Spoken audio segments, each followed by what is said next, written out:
Hello everyone, welcome to our weekly videos. Today I would like to work on the alternative to squat. I know that lots of people don't like squatting, but they do it just to build up the butt muscle, the glute. I'm one of those people, I don't like squats at all. Um, Sometimes we're just not built to do them properly, or sometimes we don't have the good technique for that, or sometimes we just don't like them. So either way, whatever your reasoning is for not liking squats, I don't blame you. I'm the same way. But I came up with a few alternatives to squats that can be, in my opinion, just as effective and just as gratifying. So to break it down, let's see what the squat is all about. The squat is really about the strengthening your glute muscle. And there are ways to do it without hurting your knees, which in my opinion, that's what a lot of squatting does. Now, I'm going to show you a couple of exercises that I prefer to do to build up that muscle. But before we get to that muscle, let's kind of break down what it is that makes it safe or unsafe for the squat or whatever alternative to squat we decide to do. The leg inserts into the hip, and that we know. So the point of insertion of your leg bone into the hip is basically the key point there to a successful squat. We don't want to dislocate the bones by any means, and we don't want to put our bodies in a position where it doesn't feel comfortable. For that reason, every one of us needs to find our own starting position. Just as always, you guys, I would like you to think of alignment and the angles in the joints that you're putting yourself into as something that your body will agree with. And so let's go ahead and explore squats, or alternative to squats, as I said. First of all, let's kind of think about what makes the glute work hard. It all stems from the heel of your foot. As you place the weight on your foot, firmly placing the heel into the floor, you're going to start feeling the hamstring getting a little tighter, and that is a good thing. Now, the alignment that I was talking about is alignment of the thigh bone with the hip. As you're putting the weight on your leg, properly aligning the leg with the hip, it's safe to do whatever you need to do. Now, the weight of the body goes down, as we know, just because of the gravity. And the glute muscle is actually starts working as you're placing your weight on the leg. Practicing your balance is a good way to build up the glute muscle as well. As you step on one leg, doesn't matter which one, try to align yourself correctly with your knee over your foot. The knee is never locked. The hip is pulled up slightly and the glute is tightened. So try to bring the muscles towards the bone and just lift the other foot off the floor just as much as you can. You do need to tighten your abdominals, of course, and in a process of the weight shift, you do have to bring your spine over your standing side, but that's a given, right? So just practice this kind of thing on both sides, and you will find every time you step on your foot and press your heel down, as well as keeping your toes on the ground, your glute muscle is going to tighten a little bit. So that's just like a basic thing that you can do walking down the street, walking down your hallway, things like that. Or even standing up with your heels pressed down, with your torso aligned properly, you guys going to start feeling the glute working a little bit harder. So that's kind of like a warm-up for the glute. Now, the main thing, the alternative to the squat that I prefer to do is the plie, what they call in ballet. Now, I'm going to put my feet wide apart, wider than my hips go. Yeah, much wider.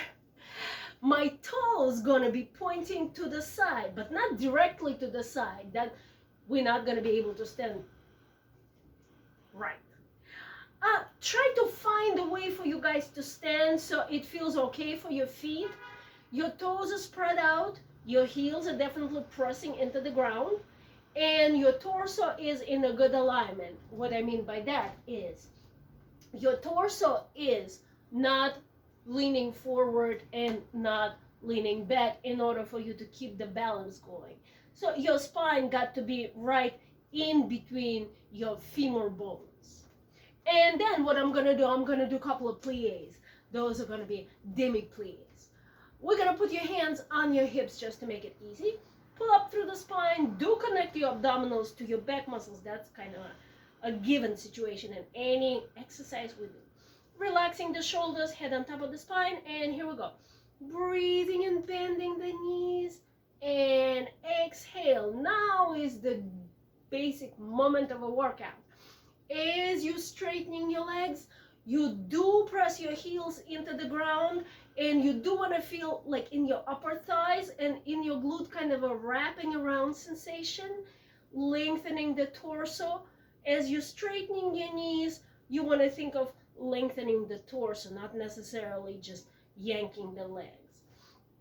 I would probably do it about 10 times in a row, and make sure that you do this exercise breathing in, exhale, breathe in, exhale, breathe in, effortless bend in the knees. If you guys ever feel any kind of discomfort on top of the knee, underneath the knee, don't do it.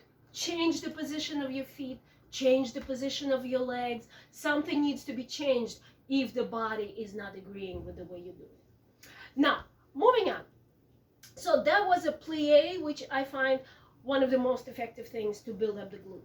The other thing to do would be any kind of movement of the leg going back will definitely involve the glute muscle working. And any kind of movement of the leg going back with your foot flexed is going to be twofold workout for the glute. And that's what I mean by that. Again, we're going to shift our weight onto one side. Take your spine over your standing leg.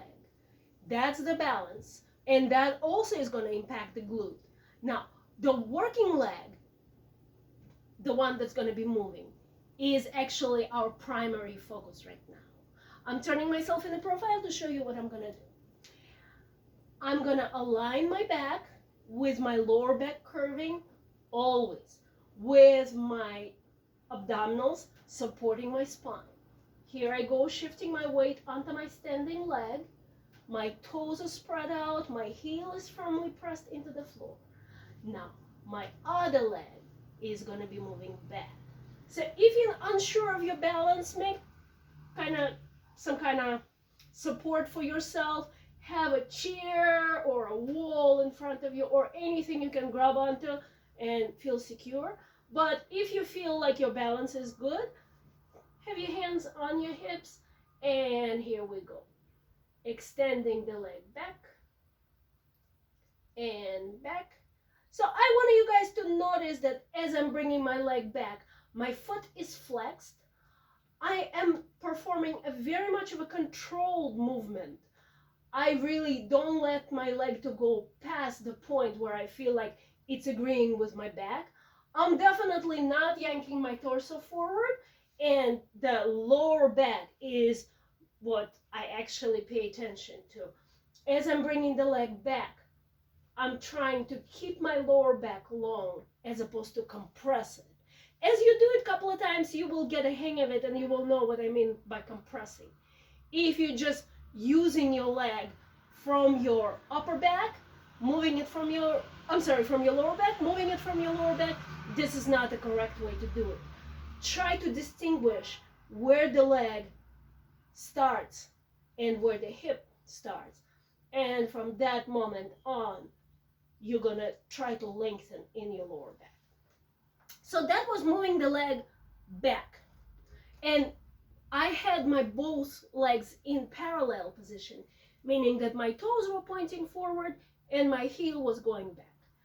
The other way to do it would be in a first position, what they call in ballet, bringing your heels together, your toes apart. So I would kind of proceed with caution here, because the turnout that actually creates that position has to take place from your hips. And it's not the healthiest thing for the body to do, but as everything in moderation, it's gonna be okay for you.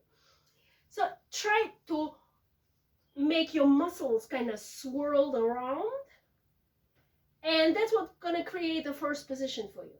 Heels together, toes apart, toes are spread out, inner thighs engaged, torso pulled up. And here we go. I'm turning the other way for you. And we're gonna do exact the same thing with your hands on your hips or supporting yourself with whatever you got there, shifting the weight on the standing side, pulling up through the spine, and here you go. The leg goes back, back, back. So just make sure that your leg goes directly back, not to the side. Back, back. The farther back you're bringing the leg, the more pull up through the abdominals you want to experience. And here's the exercise number 2 for you. That is pretty effective for the glute as well. So I'm going to demonstrate just one more thing for you, exercise number 3.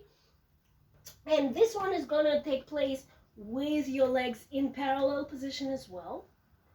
Legs going to be up, not together, but hip wide apart, just as wide apart as your hip bones are. And again, your hand's going to be on some kind of supporting surface or on your hips. And that's how it's going to be. Again, getting yourself in balance, lengthening, pulling up, aligning yourself into standing on one side. And then we're going to bring the leg to the back. We're going to bend the knee. So your bent knee is aligned with the straight knee of the leg you're standing on. The foot in the back is flexed. And you're going to go push, push, push. So just notice I'm not straightening my knee. The movement comes from lengthening of the front of my hip and definitely working my glute. Push. The taller I'm making myself, the more fun it is. And I would probably do it about 8 to 10 times on each side. Relax and do it again. And to conclude our glute session, I would like to show you how to stretch your glute. We're gonna sit on a chair, so my chair is a little bit low, but it's okay with me. You can pick the chair, like dining chair or whatever chair you got. And we're gonna have both knees bent, of course. Cross your ankle over the knee and try to put a little more weight on that crossed leg. If you want to go down in a forward bend, feel free to do that. And breathe in, back to sitting tall, going on the other side. Here we go. I don't think you have to really flex that foot. I did it just because. Again, give it a little pressure. And here we go. Back to normal. And I would like to finish this session with a little bit of a spinal twist, which also is going to stretch some of the glute muscle we're working on. Now we're going to cross one leg over the other, knee on top of the knee. I'm going to ask you guys to sit up really tall, because before you perform any kind of spinal twist, you really need to lengthen your spine. And here we go. You're going to grab your legs with the opposite arm. The other hand is going to wrap around your hip or waistline. The taller you get yourself, the better it's going to feel. So look over your shoulder. And we're going to go on the other side. Uncrossing the legs, crossing the other one, Again, getting yourself tall, grabbing the legs, bringing the other arm over, wrapping it around your waistline. Spine is tall, looking over your shoulder.